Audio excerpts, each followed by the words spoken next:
اور ہمارے export sector نے بڑا اچھا پرفارم کیا ہے اس میں.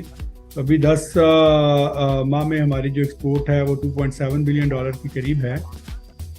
چونکہ شدید موسمی حالات کثرت سے پیدا ہو رہے ہیں، اس لیے زرعی ٹیکنالوجیز کے میدان میں چین کے ساتھ ہمارا تعاون مزید بڑھے گا. ہم مشترکہ ورکنگ گروپس تشکیل دے سکتے ہیں اور سینٹر آف ایکسیلنس کا اعلان کر سکتے ہیں تاکہ ہمارے کسانوں کی پیداواری صلاحیت بڑھانے اور سیکھنے کے لیے ٹیکنالوجی کو منتقل کیا جا سکے. اس صدی کے آغاز میں ڈاکٹر اقبال نے روایتی ادویات پر چینی ماہرین کے ساتھ پہلا تجربہ کیا. اس کے بعد سے 2018 تک بات چیت کا سلسلہ کبھی نہیں رکا. اس کے بعد بین الاقوامی مرکز قائم کیا گیا.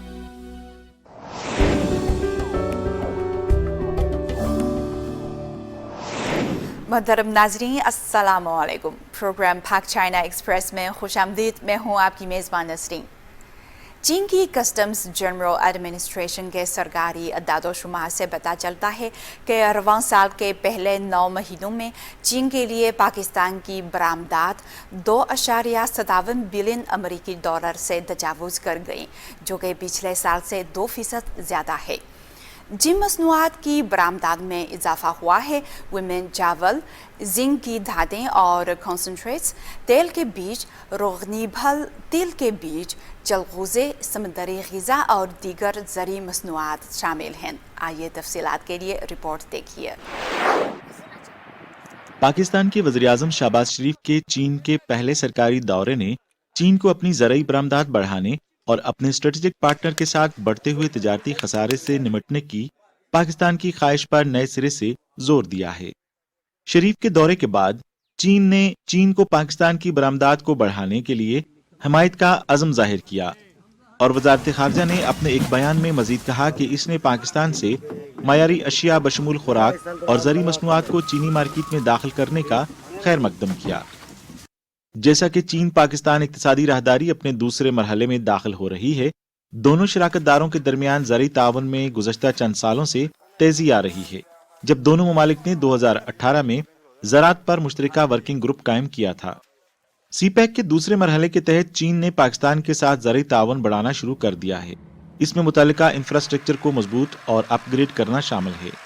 فصلوں کے بیج کی پیداوار اور پولٹری کی افزائش جیسے شعبوں میں ٹیکنالوجی کے تبادلے میں اضافہ اور کسانوں اور زرعی یونیورسٹیوں کو تعلیم اور تحقیق فراہم کرنا شامل ہے. ناظرین، اس موضوع پر مزید بات کرنے کے لیے ہمارے ساتھ موجود ہیں پاکستانی ایکسپورٹر ظہیر احمد صاحب. جی جناب، تو آپ کے بزنس کے مطابق تو کیا ایکسپورٹ میں پچھلے سال کے مقابلے میں اضافہ ہوا ہے؟ جی بالکل اضافہ ہوا ہے. لاسٹ ٹائم جو تھی یہ ابھی یہ 3 کوارٹرز میں جو 2021 کے 3 کوارٹرز ہماری جو چائنا کو ایکسپورٹ تھی وہ 6 لاکھ کی تھی. تو ابھی اس دفعہ ہم نے 1 ملین پہ کراس کر گئے ہیں. تو مینز کہ 45% ہمارا ایڈیشن ہوا ہے ایکسپورٹ میں. تو آپ کے خیال میں اس اضافے کی وجوہات کیا ہیں؟ اس کی ایک تو جو میجر وجوہات ہے کہ ہمارے جو لیٹسٹ ٹیکنالوجی ہے سارٹنگ ٹیکنالوجی وہ انٹروڈیوس کرائی گئی ہے جو رائس ملنگ ہے اس میں، تاکہ اس کو بہتر کر کے آگے انٹروڈیوس کرایا جائے. اور سیکنڈلی ہماری جو کوالٹی ہے سیڈز کی وہ اچھی انٹروڈیوس کرائی گئی تھی. تو اس کے علاوہ یہ ہے کہ ایک تو ویسے بھی ٹرینڈ شروع ہو گیا ہے کہ ایکسپورٹ کا. اب پاکستان میں ویسے بھی یہ حالات فیور تھے پچھلے سال سے لے کر ابھی تک، اور کراپ بھی اچھی ہو گئی تھی. تو اس سلسلے میں پھر اس کو جو جتنے بھی ہیں یہ انڈسٹریلسٹ انہوں نے پلان کیا کہ اس کو ایکسپورٹ کیا جائے. اور اس کے علاوہ یہ کہ اس دفعہ جو ایکسپورٹ چائنا کو کی اس میں کنسسٹنسی تھی، ہم نے کوالٹی کو مینٹین کیا تھا. تو اس کی وجہ سے یہ پھر جو ہماری جو کراپ ہے یا ہماری جو فصل پروڈکٹ ہے وہ اٹریکٹ کرتی رہی چائنیز کسٹمر کو. ناظرین، اس موضوع پر مزید بات کرنے کے لیے اس وقت ہمارے ساتھ موجود ہیں کوانجو میں پاکستان کے قونصلیٹ جنرل میں ٹریڈ اینڈ انویسٹمنٹ کونسلر جناب محمد عرفان صاحب. جی جناب، ہم نے دیکھا ہے کہ اس سال کے پہلے 9 مہینوں میں چین کے لیے پاکستان کے ایکسپورٹس میں 2% کا اضافہ ہوا ہے، خاص کر زرعی مصنوعات کا، تو آپ اسے کیسے دیکھتے ہیں؟ پاکستان کی ایکسپورٹس چائنا کے ساتھ پچھلے سال اس سے زیادہ انکریز کی تھی، چونکہ آپ کو پتا ہوگا کہ 2020 میں ہماری ایکسپورٹس جو ہیں وہ چائنا کے لیے $2.1 بلین تھی، جو کہ 2021 میں یہ $3.6 بلین پہ چلی گئی۔ اب یہ پاکستان کا سب سے بڑا جمپ تھا جو ہم نے ایک سال کے اندر لیا۔ اب اس کو مینٹین کیا ہم نے پچھلے 10 ماہ میں، یہ ہمارے لیے بڑی خوشی کی بات ہے، اور ہمارے ایکسپورٹ سیکٹر نے بڑا اچھا پرفارم کیا ہے اس میں۔ ابھی 10 ماہ میں ہماری جو ایکسپورٹ ہے وہ $2.7 بلین کے قریب ہے۔ پاکستان کی زرعی ایکسپورٹس کو اور کیا کیا چیلنجز کا سامنا ہے؟ کیونکہ ہم نے دیکھا ہے کہ اس وقت پاکستان کی زراعت کی ترقی میں ذرا نسبتاً پسماندہ ٹیکنالوجی بھی ایک رکاوٹ ہو سکتی ہے، تو اسے آپ کیسے دیکھتے ہیں؟ ایک تو دیکھیں جو ایگریکلچر سیکٹر ہے اس میں ماڈرنائزیشن پچھلے کچھ عرصے میں کافی ہوئی ہے، لیکن ہم ابھی اس ماڈرنائزیشن کو کوپ نہیں کر پائے۔ ہم اس سے دنیا سے تھوڑا سا پیچھے ہیں، ہماری ٹیکنالوجی جو ہے وہ اتنی اچھی نہیں ہے، ہماری جو ایگریکلچر پریکٹسز ہیں وہ بھی اولڈ ہیں۔ پھر ہمارا جو ایک اور بہت بڑا پرابلم ہے وہ ہے ہماری الیکٹریسٹی کا۔ ہماری ایگریکلچر جو ہے وہ بھی مطلب بجلی کی جو مہنگی بجلی سے اس میں امپیکٹ ہوا ہے۔ پھر جو ہمارا فرٹیلائزر سیکٹر ہے وہ بھی آپ کو پتا ہوگا کہ جو ہم فرٹیلائزر ہیں وہ بھی ہم امپورٹ کرتے ہیں، تو جو رشیا یوکرین وار کی وجہ سے جو پرائسز کا یہ بھی ایک سیٹ بیک ہوا ہے پاکستان کی ایگریکلچرل ییلڈ کو، کیونکہ فرٹیلائزرز کی اویلیبلٹی نہیں تھی پاکستان میں اور ہمیں امپورٹ کرنا پڑا کافی زیادہ، اور اس میں بھی کوئی تھوڑا بہت ڈیلے ہوا، تو یہ بھی آسپیکٹ ہیں۔ اس کے بعد پھر جو ہمارے فروٹس اینڈ ویجیٹیبل سیکٹرز ہیں۔ جناب، ہم جانتے ہیں کہ اب سی پیک دوسرے مرحلے میں داخل ہو رہا ہے جس کا ایک اہم پہلو زراعت ہے، تو آپ کے خیال میں اسی لحاظ سے خاص کر چین پاکستان کی ایکسپورٹس کو، زراعت کو فروغ دینے کے لیے چین پاک تعاون کون سا کردار ادا کر سکے گا، اور ہمیں کس پہلو پر مزید تعاون کرنا چاہیے؟ اور چائنیز سی پیک میں جو ہمیں سب سے بڑا ایڈوانٹیج ہے کہ ایک ٹرینڈ ہے چائنیز کمپنیز کا پاکستان کو اسٹرینتھن کرنے کا اور ایک پاکستان کے اندر انویسٹمنٹ کرنے کا۔ تو میں یہ کہوں گا کہ چائنیز کمپنیز کو پاکستان کے اندر جو ہارویسٹنگ ٹیکنالوجیز ہیں یا ٹیکنیکس ہیں اس میں انویسٹمنٹ کرنی چاہیے، اور جو لائف سٹاک فیڈنگ ہے، سلاٹر ہاؤسز ہیں، اور اس کے علاوہ جو کمپلائنس کے ایشوز ہیں۔ دیکھیں ہمارے ہاں جو پاکستان کی جو ایگریکلچر سیکٹر ہے اس میں کمپلائنس کے بڑے ایشوز ہیں، انفارمل اکانومی ہے، اور لوگوں کا وہ جو اسٹرکچرڈ ہونا چاہیے پروڈکشن اور کلٹیویشن وہ نہیں ہے، تو اس میں بھی چائنیز کمپنیز کو انویسٹ کرنا چاہیے اور سی پیک میں ایسے پروجیکٹس کو انکلوڈ کرنا چاہیے۔ جی جناب، آپ چین کے لیے پاکستان کے ایکسپورٹس کے فیوچر کو کیسے دیکھتے ہیں؟ جیسے ابھی ہم نے ریسنٹلی جو سی پیک ہمارا جو اسپیشل اکنامک زون ہے گوادر میں، اس کے اندر ہم نے جو ڈونکی ایکسپورٹ، میٹ ایکسپورٹ کا ایک پروجیکٹ تھا، تو ہم نے ان کو پرمیشن دی ہے تاکہ جو ایک ڈونکی کی میٹ کی ایکسپورٹ ہے وہ بھی چائنا کو ڈائریکٹلی وہاں سے ہو سکے۔ تو ہم اپنے سٹیپس لے رہے ہیں، تو یہ ہمارا ہے، ہم 3.6 بلین پہ کھڑے ہیں چائنا کے ساتھ۔ ہمارا ٹارگٹ ہے کہ اگلے ایک سال میں ہم اس کو $4 بلین پہ لے جائیں۔ تو میں سمجھتا ہوں کہ ہمارا فیوچر جو ہے وہ چائنا کے ساتھ بہت برائٹ ہے اکنامک ریلیشن شپ میں۔